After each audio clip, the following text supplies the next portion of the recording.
I'm ASMR Illumination, and this is Sense and Sensibility, Chapter 22. Marianne, who had never much toleration for anything like impertinence, vulgarity, inferiority of parts, or even difference of taste from herself, was at this time particularly ill-disposed, from the state of her spirits, to be pleased with the Miss Steeles, or to encourage their advances, and to the invariable coldness of her behavior towards them, which checked every endeavor at intimacy on their side. Elinor principally attributed that preference of herself, which soon became evident in the manners of both, but especially of Lucy, who missed no opportunity of engaging her in conversation, or of striving to improve their acquaintance by an easy and frank communication of her sentiments. Lucy was naturally clever. Her remarks were often just and amusing, and as a companion for half an hour, Elinor frequently found her agreeable. But her powers had received no aid from education. She was ignorant and illiterate, and her deficiency of all mental improvement, her want of information in the most common particulars, could not be concealed from Miss Dashwood, in spite of her constant endeavour to appear to advantage. Elinor saw, and pitied her for, the neglect of abilities which education might have rendered so respectable. But she saw with less tenderness of feeling the thorough want of delicacy, of rectitude, and integrity of mind, which her attentions, her assiduities, her flatteries at the park betrayed.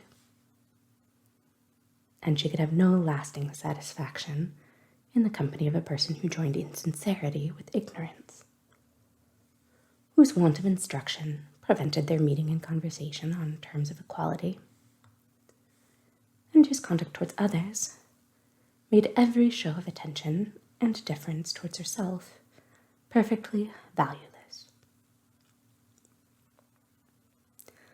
You will think my question an odd one, I dare say, said Lucy to her one day as they were walking together from the park to the cottage. Pray, are you personally acquainted with your sister-in-law's mother, Mrs. Ferrars? Elinor did think the question a very odd one, and her countenance expressed it, as she answered that she had never seen Mrs. Ferrars.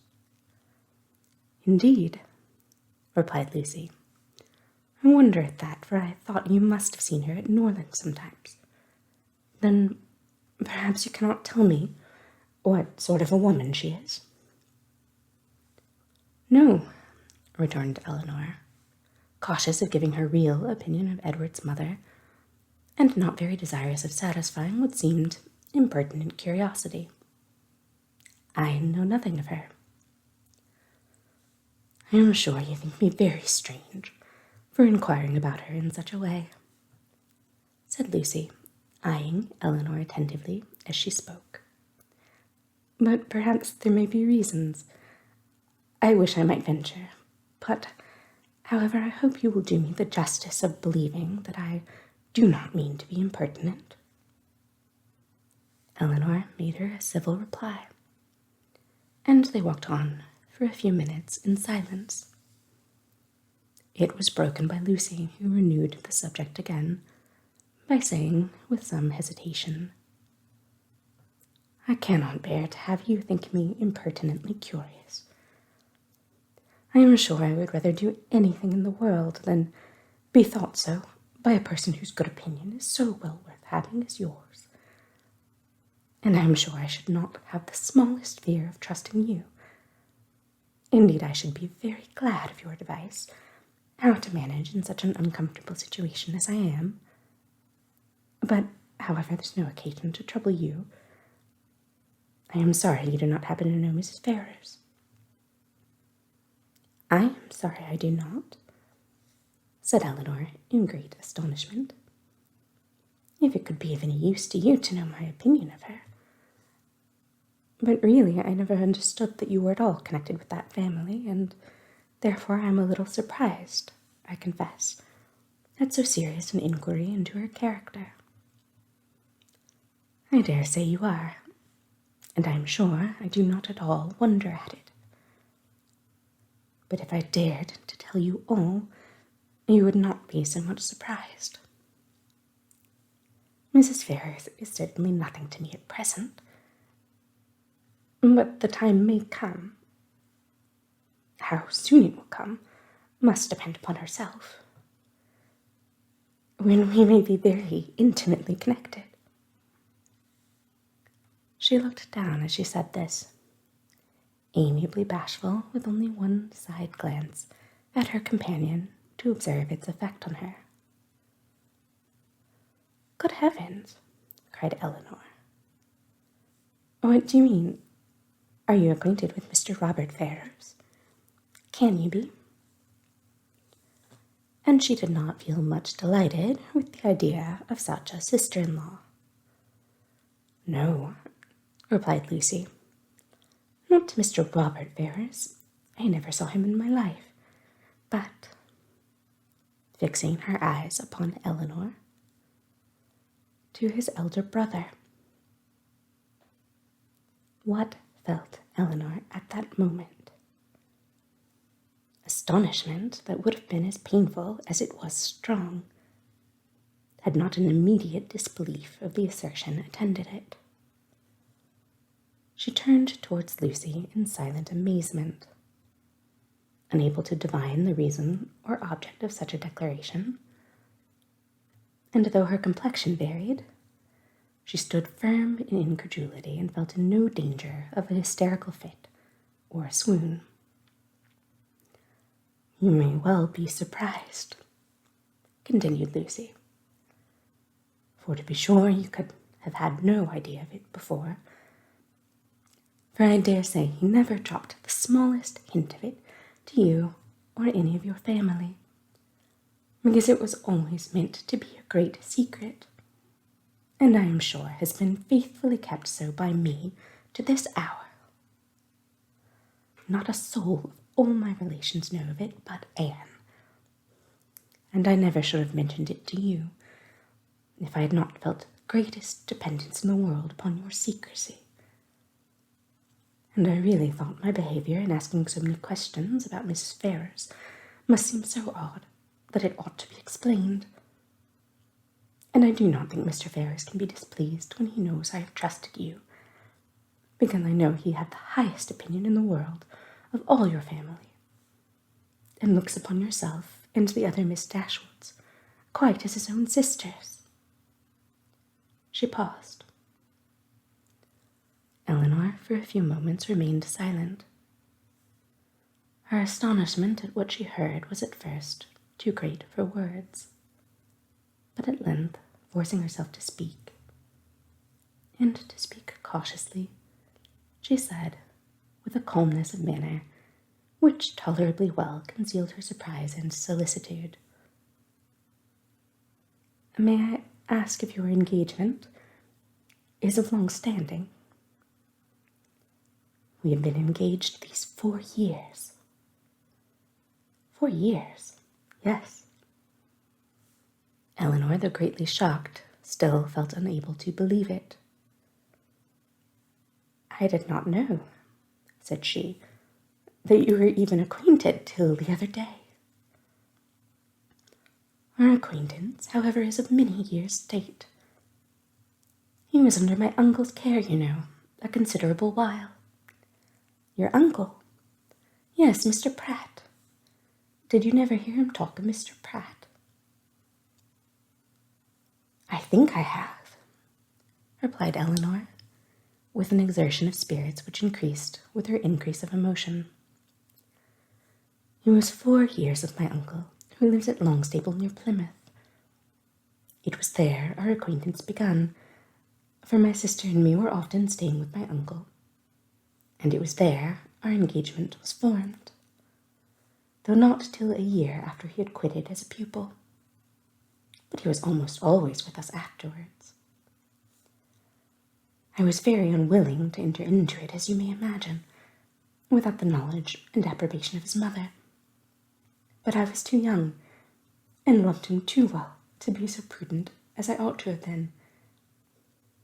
Though you do not know him so well as me, Miss Dashwood, you must have seen enough of him to be sensible he is very capable of making a woman sincerely attached to him. Certainly, answered Elinor, without knowing what she said.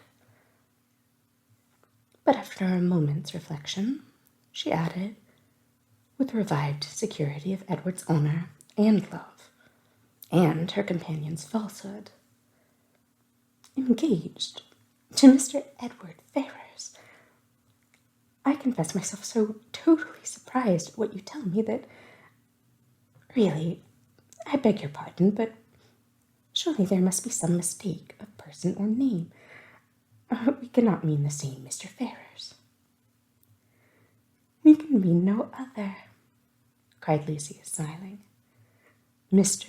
Edward Ferrars, the eldest son of Mrs. Ferrars of Park Street, and brother of your sister-in-law, Mrs. John Dashwood, is the person I mean.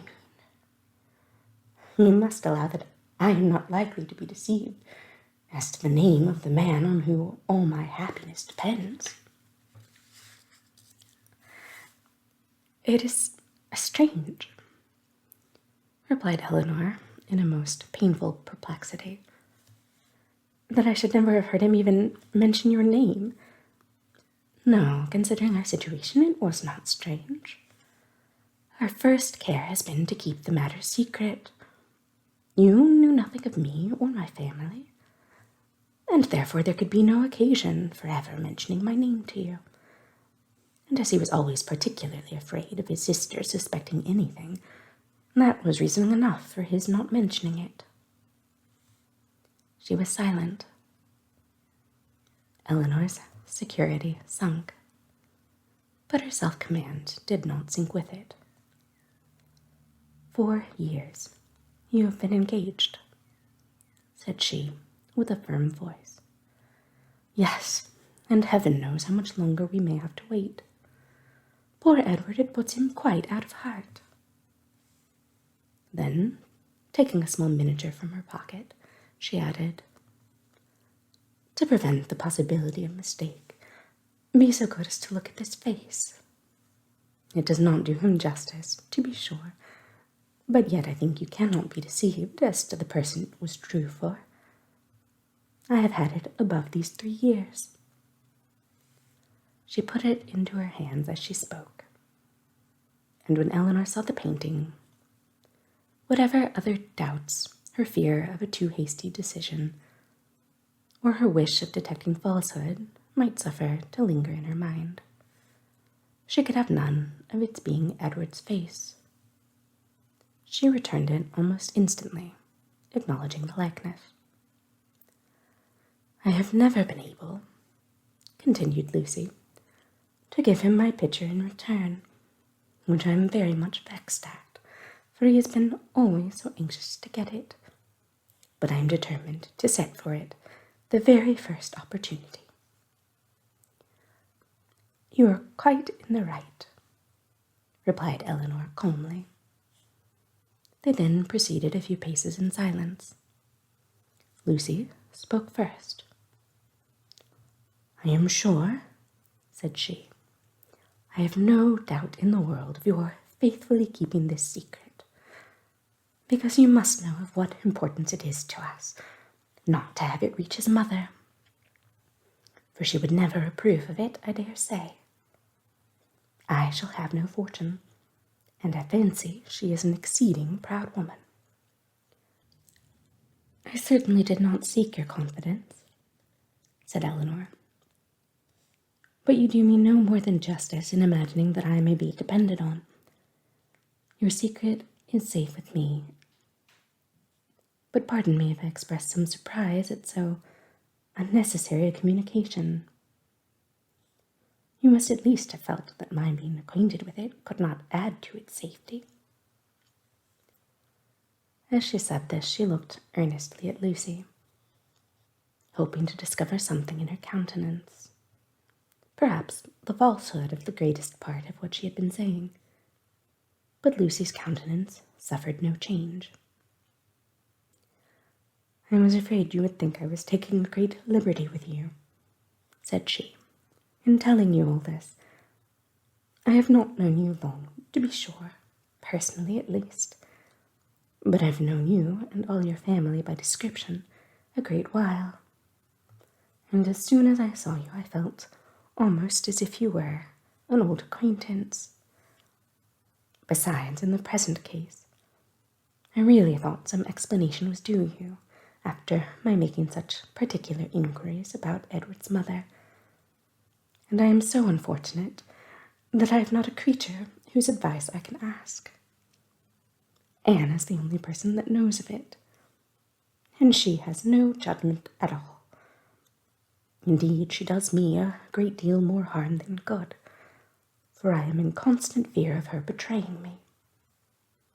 She does not know how to hold her tongue, as you must perceive, and I am sure I was in the greatest fright in the world t'other day when Edward's name was mentioned by Sir John, lest she should out with it all. You can't think how much I go through in my mind from it altogether. I only wonder that I am alive after what I have suffered for Edward's sake these last 4 years. Everything in such suspense and uncertainty, and seeing him so seldom, we can hardly meet above twice a year. I am sure I wonder my heart is not quite broke." Here she took out her handkerchief, but Elinor did not feel very compassionate. "Sometimes," continued Lucy after wiping her eyes, "I think whether it would not be better for us both to break off the matter entirely." And as she said this, she looked directly at her companion. "But then at other times I have not resolution enough for it. I cannot bear the thoughts of making him so miserable, as I know the very mention of such a thing would do.